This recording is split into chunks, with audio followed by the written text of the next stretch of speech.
Эта история произошла с бабушкой по имени Анастасия Александровна. Она была обычной старушкой, но с невероятной силой воли и огромным сердцем. Жизнь не щадила ее дочь погибла в автокатастрофе вместе с мужем, и с тех пор она осталась одна, чтобы воспитывать двух внуков. Вначале бабушка справлялась со своими обязанностями воспитательницы. Она уделяла внукам все свое время и любовь, пытаясь заполнить пустоту, оставшуюся после потери дочери.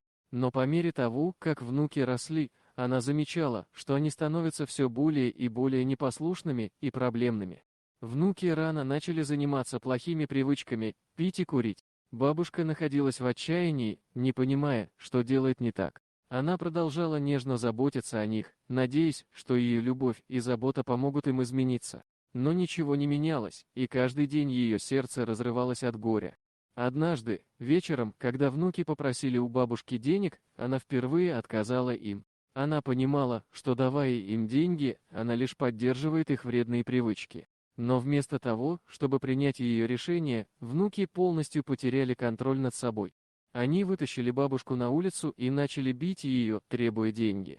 Отчаянная старушка пыталась остановить их, крича и умоляя, но ее слова проникали в глухие уши. Это увидели соседи, которые были шокированы происходящим. Без колебаний, они подбежали к внукам и скрутили их, чтобы предотвратить дальнейшие повреждения. Соседи вызвали полицию, и вскоре они приехали на место происшествия. Офицеры арестовали внуков и отвезли их в полицейский участок. Бабушка осталась сидеть на холодной земле, сжимая подбитое лицо и плача от боли и разочарования. Однако этот неприятный эпизод стал поворотным моментом в их семейной судьбе.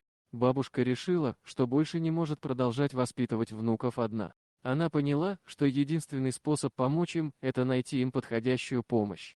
Она обратилась к специалистам и вступила в контакт с организациями, которые занимаются помощью подросткам с проблемами. Они предложили ей поддержку и руководство, чтобы помочь ей решить проблему. Бабушка не сдавалась. Она посещала группы поддержки и получала советы от опытных людей. Она также училась, как правильно общаться с внуками, как помочь им выбраться из защитного панциря, который они создали вокруг себя. Со временем, благодаря бесконечной любви и терпению бабушки, внуки начали постепенно меняться. Они осознали всю боль и горе, которые причинили своей бабушке, и глубоко сожалеют об этом. Они осознали, что единственный способ вернуться к нормальной жизни – это изменить себя. Внуки стали посещать реабилитационные программы, а также получали индивидуальное консультирование. Они изучали новые увлечения, находили новых друзей, которые были на пути к позитивным переменам. Внуки были благодарны бабушке за ее неизменную любовь и поддержку, которую она оказывала им в самые трудные моменты. Эта история о бабушке Анастасии Александровне и ее внуках служит примером того, что даже в самых темных моментах жизни любовь и настойчивость могут изменить все. Бабушка не сдалась, а внуки нашли в себе силы измениться.